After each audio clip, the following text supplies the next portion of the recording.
Do you know what's interesting about all these people? None of them are volunteering to off themselves. Bill Gates is an old guy. He's late 60s, I think. Has he offed himself? I don't think so. He's still flying around in a private jet telling us all how we need to reduce our carbon footprint. The carbon they want to reduce is you. You're the carbon they want to reduce. Here's World Economic Forum. There were more than 50 heads of state there. 50 heads of state. More than 115 billionaires and more than 600 CEOs of major corporations. If you count me, I'm executive director of the Fixed Point Foundation, 601. But the point being that major multi-billion-dollar corporations that are involved in this. And then there are peons like me who attended, which are another 2,700 individuals. And so I decided I needed to be there. I wanted to mingle among the 2,700 others. I wanted to see what those people are about. Who are they? And my strategy was this. I realized that, listen, I think it's between $25,000 and $55,000 to attend the plenary sessions. I don't have that. I can't go to that. Even if I did, I wouldn't pay it. As I said, I can watch that online. No, what I wanted to do was to just mingle among the attendees. And so I went to a coffee shop that had about 3 tables, and exactly what I thought was going to happen happened. And that is, between the sessions, people pour out, and they're looking for a bite to eat and a cup of coffee. So 50 people pile into this place. Nowhere to sit except the 3 tables. I'm sitting at one table deliberately by myself and not moving. I am not moving for anybody. So people began asking, hey, can I sit at your table? And I said, yeah, sure, sit down. And by the way, attendees of the World Economic Forum, they don't say the W.E.F. or even the World Economic Forum. They say the W.E.F. They call it the W.E.F. So I just pretended to be a WEFer. I was just a WEFer. And the result was people would talk about themselves and they couldn't wait to tell me how important they were, why they were there, and with what important personage they were associated. I'm the translator for the president of X. I am the bodyguard for Y. I am the chief administrator for thus and such company. I'm CEO of X. I am here as a presenter on. They love to tell you that. And because they just assume that I'm a WEFer like everybody else,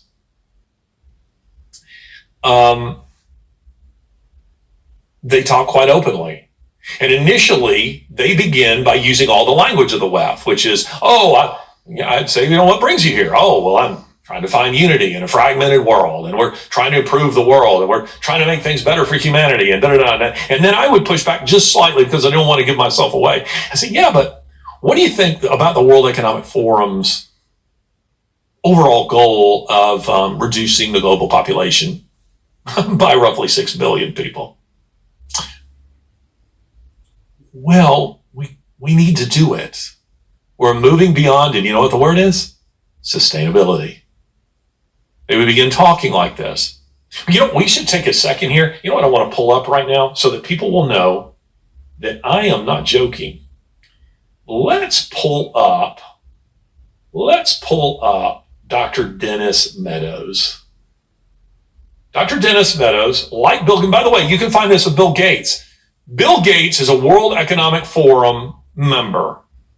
And he is a true believer, by the way, in all this stuff. You can find Bill Gates giving a TED Talk on the need to reduce the global population. Now, he doesn't, to hear these guys talk about population problems is like listening to a baseball fan talk about batting averages. They never say things, they never use words like, say, kill. They never say anything as nakedly as that. We need to kill. We need to get rid of. I know that there's a conspiracy theory. It's not true. That supposedly comes from the books of Klaus Schwab that says where Klaus Schwab supposedly said we need to rid the world of, quote, useless eaters. Ladies and gentlemen, I've read Klaus Schwab's books. This one published in 2016, the fourth industrial revolution. This one, COVID-19, the Great Reset, published in 2020. Didn't the pandemic begin in 2020? This is June 2020. And this one right here, The Great Narrative, published by Schwab in 2022. So last year.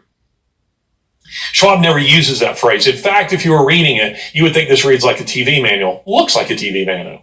I mean, it's not exactly the most beautiful looking book. It is self-published. It is published by the World Economic Forum themselves. Looks like you had this done at Kinko's. It reads about as interesting as if it just came from Kinko's. He's very careful in the language he uses. The word they use repeatedly is sustainability. We have moved beyond sustainability. The earth is exceeding its sustainability. Our population is not sustainable. This is the way they talk. So people would begin to explain to me, like they were explaining to an errant child, why the global population needs to be reduced. And this brings us to Dr. Dennis Meadows. Dennis Meadows, like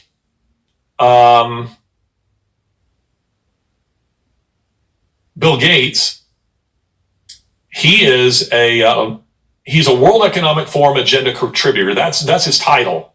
World Economic Forum agenda contributor. He's the guy who wrote one of the very influential books that led to kind of the mission of the World Economic Forum. It's a book called Limits to Growth, 30 million copies. And you're going, oh, wow, that's like Da Vinci Code era. That's like Pelican Brief kind of numbers. But it wasn't normal people. That is to say, it wasn't your average person who was buying this book. Frankly, I don't think it sold 30 million copies. That's the number they give. I think it was distributed to that many people, which is a different thing. But anyway, Dennis Meadows is one of 4 authors of this book. He's an MIT PhD, University of New Hampshire, I think. Systems analyst. He's not really a scientist.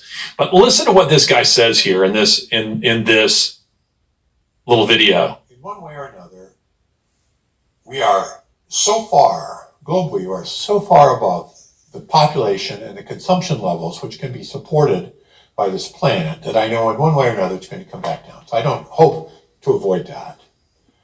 I hope that it can occur in a civil way, and I mean civil in a special way, peaceful. Did you catch that? So Dennis Meadows is here saying, yeah, we need to reduce the global population by billions. But hey, I really hope this can be done in a civil way, in a peaceful way. It's astonishing the way these people talk. Peace doesn't mean that everybody's happy, but it means that conflict isn't solved through violence, through force, but rather in other ways. And so that's what I hope for. That we can, the planet can support something like 1 billion people, maybe 2 billion, depending on we're now at 8 and how much material consumption you want to have. If you want more liberty and more consumption, you have to have fewer people. And conversely, you can have more people. We could even have 8 or 9 billion probably if we have a very strong dictatorship, which is smart. Unfortunately, you never have smart dictatorships. They're always stupid. But if you had a smart dictatorship and a low standard of living, you can have it. But we want to have freedom and we want to have a high sentence. So we're going to have 1 billion people. And we're now at 7, so we have to get back down. I hope that this can be slow, relatively slow, and that it can be done in a way which is relatively equal, so that people share the experience, and you don't have a few rich share the experience trying to force everybody else to deal with it. So those are my hopes. Like going to Disney. These are pretty pessimistic hopes, but that's what lies ahead. That's astonishing. So here he says, Dennis Meadows comes off as just your regular, normal guy who lives next door, who you discover wants to rid the planet of 7 billion people. That interview appears to be about a year old. And we have eclipsed the 8 billion mark on the planet. And yet, there are countries in the world that are facing population implosion. Japan. The United States is facing it. Western Europe, the whole of Western Europe, the birth rates are not able to keep up with the death rates. In other words, the replacements aren't keeping up. But here's a guy who says, gosh, I sure hope that we can do it in a sustainable way. And then you hear the absolute contempt for democracy, for the will of the people. This is the way these people think. They do not believe that you deserve a voice in this. Did you hear him voice his preference for dictatorship? Smart dictatorship, but it's preferable. It's what we need. This, you have a glimpse right there. Now, just so you know, again, this isn't they are lunatic fringe in the sense that this is nuts, but this isn't the lunatic fringe in terms of his influence. Dennis Meadows has had extraordinary influence on the thinking of global elitists. And let's call them elitists. We mean people who think they're better than you. To call them elites is kind of a compliment. They don't deserve that. These smug bastards, you need to call them out for what they are. They are elitists. That's who they are. I said to you early on in this show, I was telling you that something was happening between roughly 65 and 75 that had to do with population. That is a kind of a global hysteria over population. And it began with the population bomb, Paul Ehrlich's book in 1968, then The Predicament of Mankind, which came in 1970, and then 1972 was Dennis Meadows' book, co-authored with 3 others. Who they are, doesn't matter. You can look it up. A book called Limits to Growth. But there's one more that you can find, and you can find it on the U.S. government's .gov address. The Kissinger Report, NSSM 200, is the infamous Kissinger Report. And in the Kissinger Report, this is 1972, this one is the most naked of them all, and it is because it was published as a private memo to the President of the United States. The only reason we see it now is because the Freedom of Information Act brought it out. And now we see it. And Kissinger is writing to the President of the United States and saying, we have a global population problem. And his recommendations are kind of startlingly Nazi. His recommendations were sterilization, mostly in the third world, and a Planned Parenthood like global organization that reduced populations in the third world, because he said the freedom of the United States is at stake. Our sustainability is at stake because these people are going to start crashing across our borders. Now, we are seeing that right now, but that isn't due to a population explosion. That's due to the fact that we have Marxist regimes in South America that are destroying economies.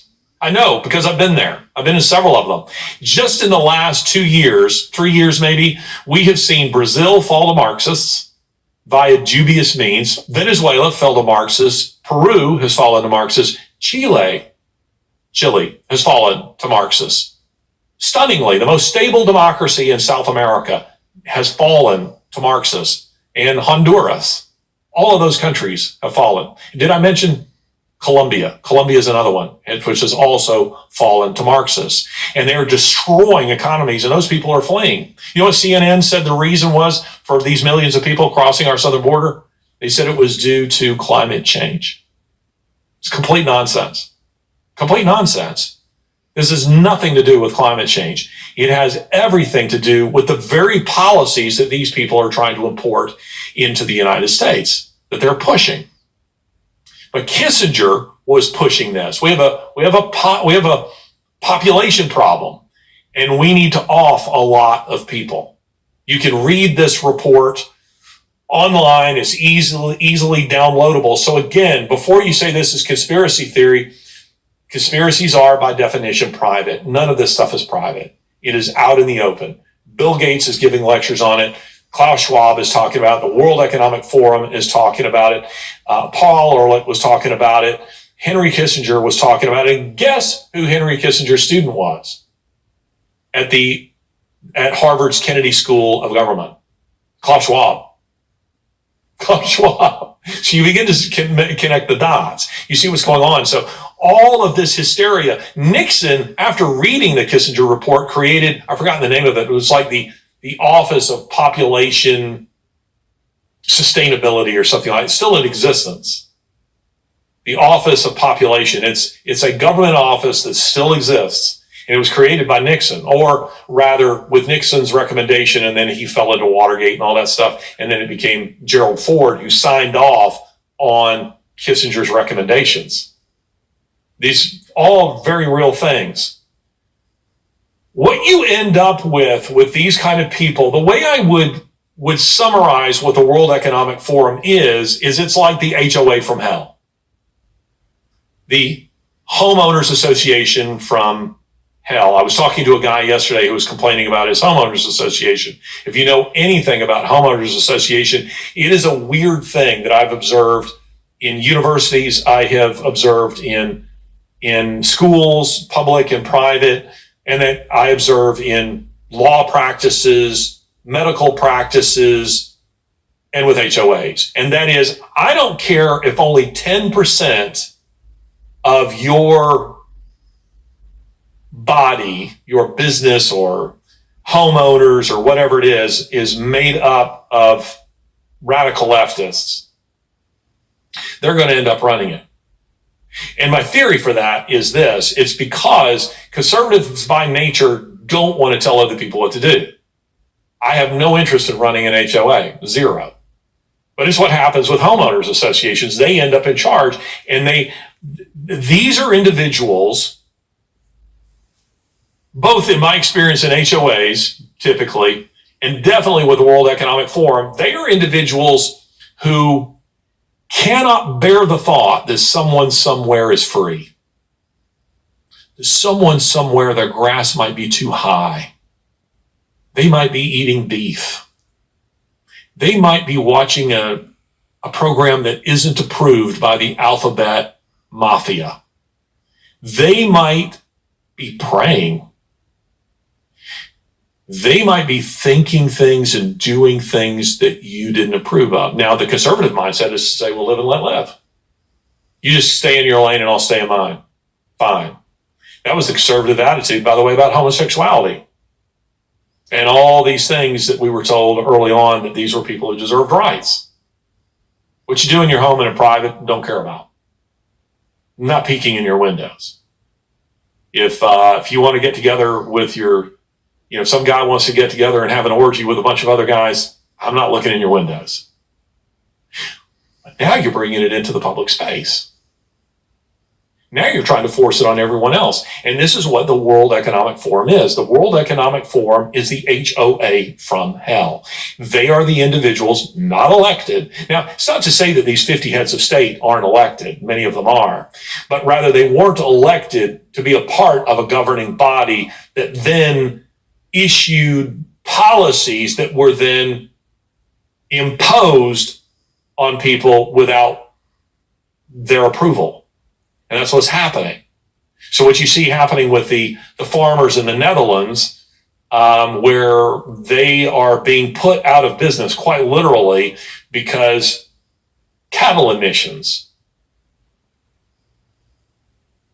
Same thing. You're starting to hear those policies. There's this creeping discussion in this direction. Bill Gates keeps talking about it. He's obsessed with it. That cow flatulence, cow farts are going to be the end of us all. I'm more concerned with the mouth farting that is coming from the World Economic Forum types. We're just vomiting out hatred for humanity. I'm sick of it. That's who these individuals are. In 1991, the first global revolution was published by the Club of Rome. And remember, the Club of Rome has ties with the World Economic Forum. They gave rise to the World Economic Forum. Now, I've read it. These are books I've read.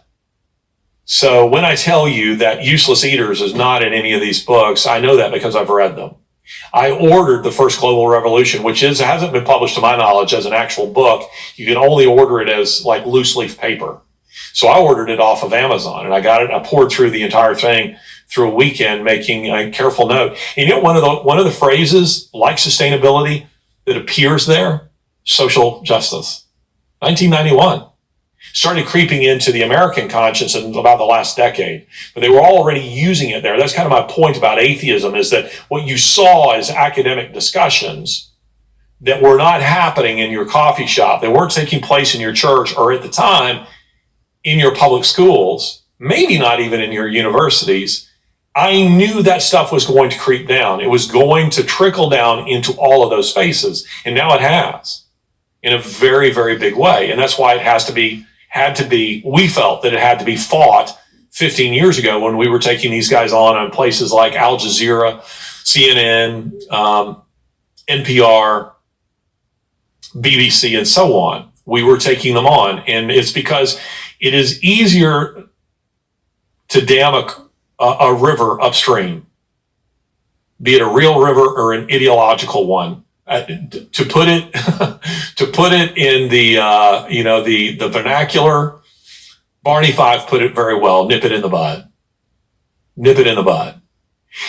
It's easier to dam a river upstream, and these ideological ideas, all these ideas were flowing downhill, but as yet they hadn't gained the kind of momentum that we're seeing now.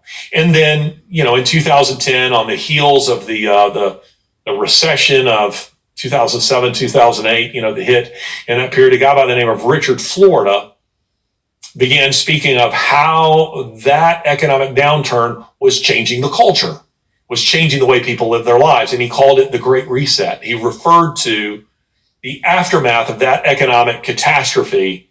He called it the Great Reset. And Klaus Schwab lifted the phrase and has used it for his own purposes. Now, in the first global revolution, this is what it says, which is astonishing. And you have to bear in mind, when you hear this, you will know this wasn't intended for general audiences. This was intended, again, to be read, by other academics, by people who shared their worldview. And they said, look, we're evaluating where we've been since The Predicament of Mankind came out in 1970. Here we are 21 years later. Doesn't feel like we're making a lot of progress. And here's our recommendation.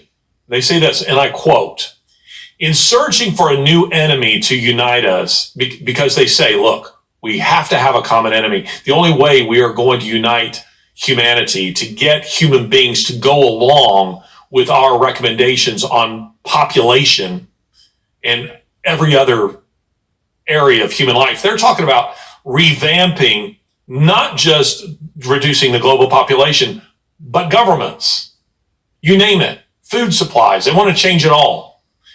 In searching for a new enemy to unite us, we came up with the idea that pollution, the threat of global warming, water shortages, famine, and the like would fit the bill. It's an incredible statement. They're acknowledging right there that we are kind of fudging the numbers. We're exaggerating the threat, and we're doing it to try to get people to dance to our tune. And then they say the real enemy then is humanity itself. Let me repeat that. In searching for a new enemy to unite us, we came up with the idea that pollution, the threat of global warming, water shortages, famine, and the like would fit the bill. The real enemy then is humanity itself. So I've been telling you all along that the World Economic Forum and all the ideas that animate it, which come from, things like the population bomb, the Club of Rome, the Predicament of Mankind, the First Global Revolution, the Nixon Report, all of this stuff, they're fundamentally anti-human. And by the way, You know what else happened in the 1970s is fundamentally anti-human in this period of time that's about population control? Roe v. Wade, 1973, right smack in the middle of the period that I'm talking about. This is what they're pushing. And this idea of uniting humanity around a fake or exaggerated global problem, it is Plato's noble lie. Comes straight out of the Republic. Plato's Republic, where Plato says, or his characters, say that we need a noble lie. One that is good enough to fool even the rulers themselves. But if not them, then the population. That people would believe it and would unite behind it. It's called the noble lie. And behind it all is this idea that the global population needs to be reduced. That part they believe. They don't believe the exaggeration over environmental concerns. They don't believe that part. They do believe the global population needs to be reduced right away. And they are fundamentally, in addition to being anti-human, anti-democratic, they don't think that you deserve a say in all this. Think about this from the standpoint of the founders of the United States. They believed that there was a kind of fundamental decency in the will of the people. And that if a people in great numbers were themselves evil, then certainly individually they were too. And hence the reason because they were inspired by a Judeo-Christian worldview, they believed in checks and balances, these kinds of things. So they felt that the will of the people would be preferable to the will of a tyrant. But you heard Dennis Meadows saying, no, we need a dictatorship. I mean, a nice one. And then he goes on to say, there never have been any. They're all bad. But I'm sure we could create one now. Genocides come as a result of this, is the way these people think. But that's not the way the World Economic Forum believes. They do not believe in the will of the people. And that is, by the way, is what you're seeing. One of the podcasts we've been discussing what ESG is. ESG, environmental, social, and corporate governance, this corporate social credit system that is being applied to companies from Coca-Cola to Target to you name it. They're all being judged according to its criteria, and it's far leftist. In every respect, it is far leftist. What ESG does is ESG tells corporate heads, ignore your customers and your shareholders. Ignore what they want. It's stakeholder capitalism, not shareholder capitalism. It's not consumer capitalism. It's a bunch of ideologues who are saying, I know your constituents want widgets, but we're telling you to make gay flags.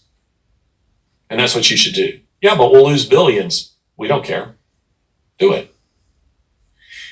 They tell them to ignore the will of the people. In the same way, a lot of people are asking, how is it that we're seeing politicians in democratic countries ignoring the will of their own constituents, utterly ignoring them, like they don't even matter? We are now seeing American politicians behave in a way we've never seen in our entire history, where you have a president of the United States in Joe Biden, who is so deeply corrupt, but who clearly, in spite of all the unity talk, ignores the will of the people. Most Americans want the borders closed. They want the borders closed. Do you realize they say we can't afford a border wall. The White House's own website says we cannot afford a border wall. We have sent more money to Ukraine than we could build 3 border walls with the money that we've sent to Ukraine. Certainly 2. We have sent roughly in goods and in hard currency upwards of $200 billion to Ukraine. Border wall will cost nowhere near that. Nowhere near that. But that is what they're pushing. They're ignoring the will of the people, saying, we will make you have electric cars. We're going to get rid of your gas stoves. We're going to, give money to illegal immigrants. We're going to allow people to vote who shouldn't be voting. We're going to impose upon you policies that we know you hate, but it is for your own good. This is World Economic Forum driven, this kind of stuff. Joe Biden at the World Economic Forum, before he became president of the United States, he attended the World Economic Forum, and he said that they were, on board with the W.E.F. John Kerry said that the Biden administration is, quote, devoted to the World Economic Forum agenda. And I've already told you what that agenda is. That agenda is fundamentally anti-human. It is anti-Christian. It is atheistic to its core. I'll leave you with this. And by the way, I should tell you that everything that I'm discussing about the World Economic Forum, you can find. I wrote a series for Daily Wire that is called The Great Jet Set. It is called The Great Jet Set. And it is about the World Economic Forum. It's a 4-part series. It was very popular. It is, don't tell anybody, but it is now on my website at LarryAlexTaunton.com. That's Larry Alex Taunton, TAUNTON.com for free, because Daily Wire has it behind a paywall. I don't have a paywall at LarryAlexTaunton.com, and you can find it there. I want to leave you with this story. Years ago, I was reading the minutes of the Nuremberg trials, the trials of the Nazi war criminals at the end of World War II, which took place in Nuremberg, Germany. And that led me to read the minutes of the interrogations. The interrogations, of course, weren't public, but they're American prosecutors who are interviewing these war criminals and, taking depositions and this kind of thing. And anyway, there's one exchange that I found very, very interesting, and it is with Rudolf Hess, not to be confused with the Rudolf Hess who was a close intimate of Adolf Hitler and flew to Scotland. No, this was the camp commandant of Auschwitz. Auschwitz, one of the many concentration camps. I've been there a couple of times, I think, in Poland, where roughly 1 million Jews were exterminated. And it's a conversation at the same time the interrogations are taking place with Hess, the camp commandant of Auschwitz, and Otto Moll. Otto Moll was one of the guys who was responsible for the actual executions, overseeing the executions at Auschwitz. And both men in those interrogations see themselves as good guys. That comes through. They see themselves as good guys, and they talk about the extermination of the Jews as an unfortunate thing that had to be done. Hess, for instance, trying to get the sympathy of the interrogators, saying things like, I already told you I had one nervous breakdown. I had another one. I mean, this work was hard. It was difficult. Nobody likes killing babies. Nobody likes killing people. Nobody wants to do that. And Moll kind of says the same thing. I mean, this is hard work. This is bad. It's rough. You don't sense any contrition. Rather, what you sense is that they saw themselves as individuals who were like sin eaters. It was like they were taking on the sins of the world. They're like the people in 1984. They're the individuals. No, excuse me. In Huxley's Brave New World, they're more like them. They're the individuals who know the truth, but they keep everyone else kind of happy on Soma, while they themselves make the hard choices for humanity. And they're the ones who bear the burden of it all. And that's the way Hess sounds. That's the way Moll sounds. It's terrible having to kill these people. It had to be done. That's the way the World Economic Forum sounds. That's the way Dennis Meadows, when I hear that interview with Dennis Meadows, I think of Otto Moll. I think of Rudolf Hess, and I go, oh, wow, there are people like that still walking around on planet Earth who say, I hope it can be done humanely, peacefully. What we've done with civility. Do you know what's interesting about all these people? None of them are volunteering to off themselves. So Bill Gates is an old guy. It's the late 60s, I think. Has he offed himself? I don't think so. He's still flying around in a private jet telling us all how we need to reduce our carbon footprint. The carbon they want to reduce is you. You're the carbon they want to reduce. And that's why the World Economic Forum is at core fascist. I hear people say that it's Marxist. It's not Marxist. By definition, you cannot be a billionaire and a Marxist. You cannot. They are fascist. They believe in the strict regimentation of the economy for war against you. That's what ESG is. ESG is about the weaponizing of the economy against the consumer, against populists, which is just a way of saying ordinary people.